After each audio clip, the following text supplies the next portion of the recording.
وصفة اليوم ان شاء الله باش يكون رز ازهر بالدجاج بطريقة سهلة وبسيطة على الاخر، باش نشوفوا مع بعضنا كيفاش كل كعبة تجينا وحدها ما يجيناش معجن ويكون فاوح وبنين على الاخر.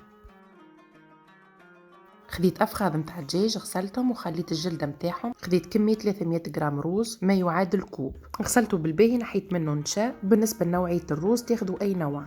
خديت بصلة متوسطة و4 سنون ثوم، الف حلول، خديت شطر مغرفة فلفل اسود، زوز مغارف صغار كركم، وشطر مغرفة صغيرة زنجبيل، ملح حسب الذوق، مغرفة صغيرة تابل وكروية، ورقتين رند، وعندنا في الاخر مغرفة صغيرة كركم، شطر مغرفة فلفل اسود. باش نفوح الدجاج باللف حلول نخلطه بالباهي على الشايح من غير ما نزيد لا زيت لا حتى شيء. استيوس صغيرة بالنسبة للروز، تاخدوا كمية الماء الدوبل متاع الروز، يعني تاخدوا كيس روز على سبيل المثال 2 كيسين ماء. سينو هنا خديت 300 غرام روز بعد ما غسلته باش نزيد عليه إيترا ماء. المقادير ان شاء الله تلقوهم مكتوبين في صندوق الوصف. خديت البصله والثوم ذبلتهم في شويه زيت. ملاحظه صغيره بالنسبه للزيت، ما تكونش الكميه متاعو كبيره، مش كيف ماكلتنا الحمراء، الماكله الزهره ما تكونش فيها برشا زيت. خديت ما يقارب ما بين 4-5 ملاعق اكل زيت. زدت الدجاج باللفاحه متاعو والورقتين متاع الرند، نقلوا الدجاج شوي باللفاحه متاعو. في نفس الوقت يلزمنا نغلوا الماء اللي باش نمرقوا به، لهنا باش نحطوا إيترا متاع ماء. 300 غرام روز باش نضيف عليهم إيترا ماء.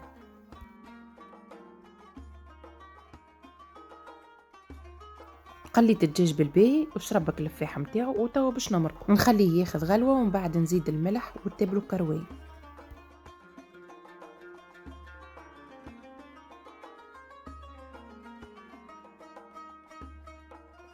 خليته ما يقارب 5 دقائق على نار متوسطة، وباش نكمل الملح والتبل والكروي ونكمل نخلي الدجاج يطيب.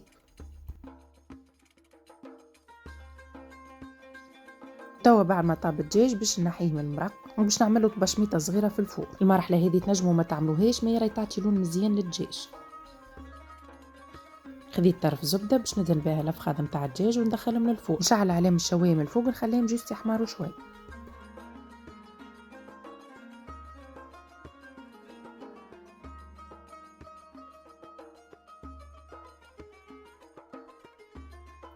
بالنسبة للمرق باش نضيف عليه الروز. في المرحلة هذه ما تسحقوش لا تقيسوا ولا تزيدوا ماء.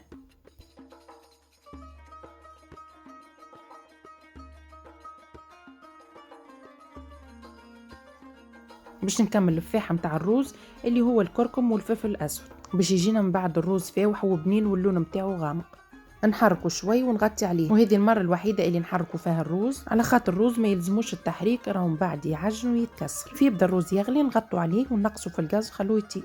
في مقلة خديت مغرفة زيت عليها مغرفة زبدة باش نقلي شوية مكسرات، وطريقة الزبدة مع الزيت ما تخليش المكسرات تتحرق.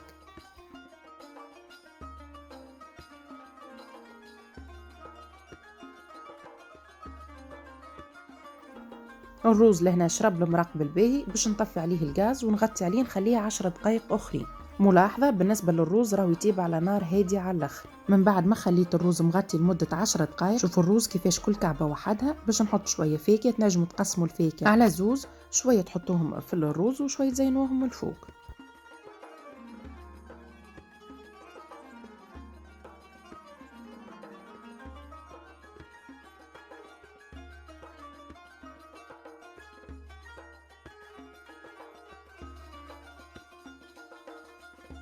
وهذا صحن الروز. ان شاء الله وصفة اليوم عجبتكم، صحة وبالشفاء للي باش يجربها. سلامة.